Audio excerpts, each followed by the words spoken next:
Le 29 décembre 2024, près de 8 millions de Tchadiens étaient aux urnes dans le cadre des législatives provinciales et locales, avec une participation de 52,37% à la clôture des bureaux de vote selon les chiffres de l'Agence nationale de gestion des élections. Peu de Tchadiens se sont rendus dans les bureaux de vote. À N'Djamena, par exemple, le taux de participation a plafonné à 36,22%. L'opposition a émis des soupçons de fraude.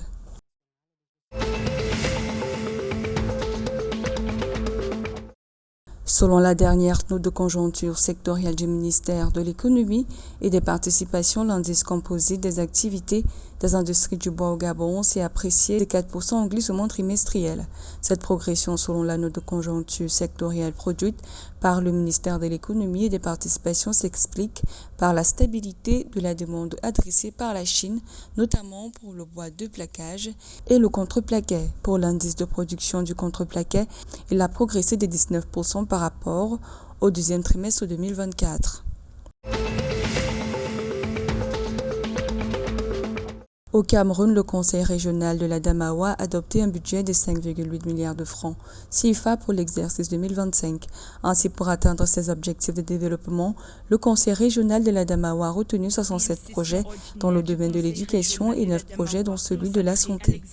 Ces fonds seront notamment financés grâce aux ressources traditionnelles de la collectivité régionale en attendant l'entrée en vigueur de la nouvelle loi fiscale.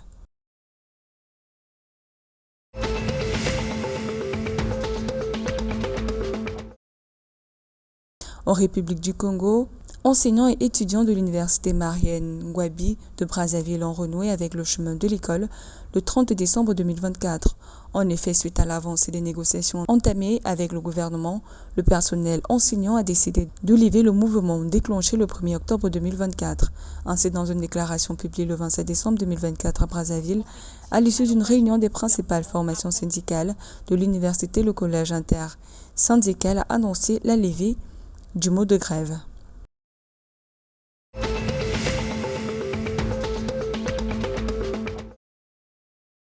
La République démocratique du Congo a assuré sa qualification pour le CHAN 2025 en battant le Tchad 3-1 lors du match retour au stade des Martyrs de Kinshasa le 28 décembre 2024.